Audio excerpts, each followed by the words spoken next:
అమ్మగారు, మీ ఇళ్లలో భోగి మంటలు చూసినండి, ఇప్పుడు మీ కళ్ళల్లో భోగి మంటలు చూడలేనమ్మా. పెద్ద మనసు చేసుకొని కనికరిస్తారని గేటు దాకొచ్చినావు.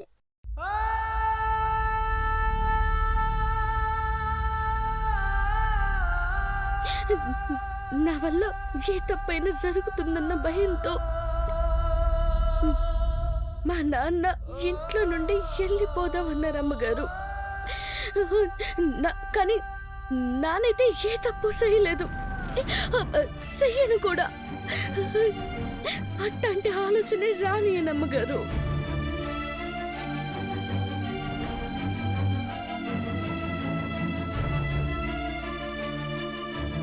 అఖిల, నువ్వు అంటే ఉండిపోతారు, పో అంటే వెళ్ళిపోతారు.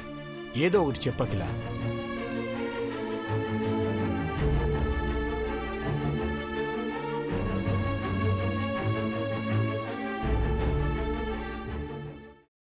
వాళ్ళని పంపించేసి గేట్లు వేసేయండి.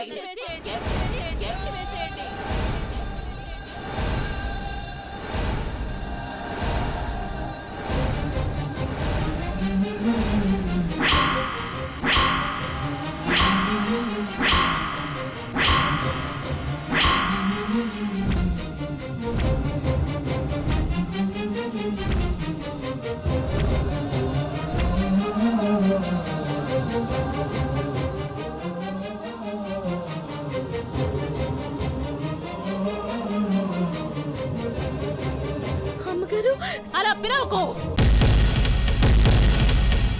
Get out.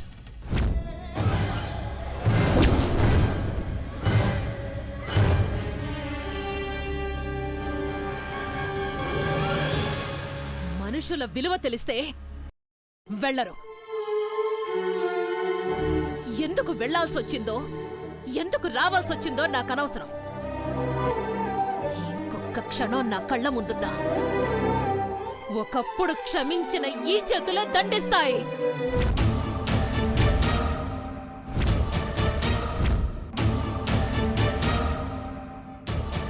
వెళ్ళండి.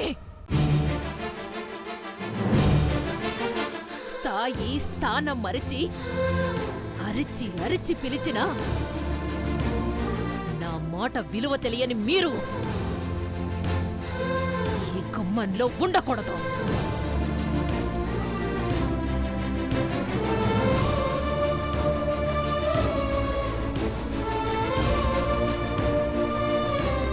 దేవా, నువ్వు పుట్టి బుద్ధిరిగిన నాటినుంచి నన్ను కాదని, నా మాటను కాదని మొట్టమొదటిసారి నువ్వు తీసుకున్న నిర్ణయం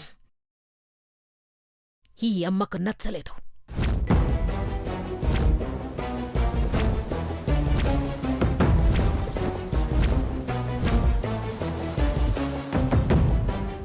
ఎందుకు ఎందుకు తీసుకొచ్చావు ఈ వింత మనుషుల్ని?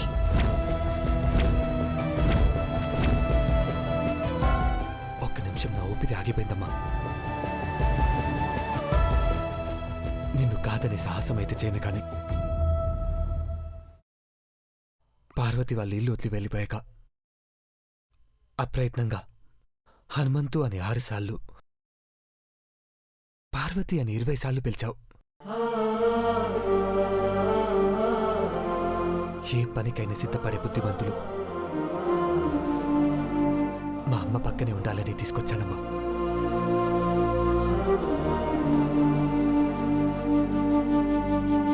నువ్వు నీళ్ళు వదిలేశావు, కానీ నీకోసం వాళ్ళు ప్రాణాలే వదిలేస్తారు.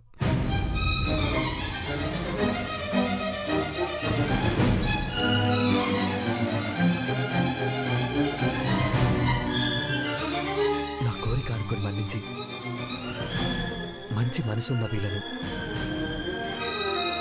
తిరిగి పనిలోకి చేర్చుకోమ్మా.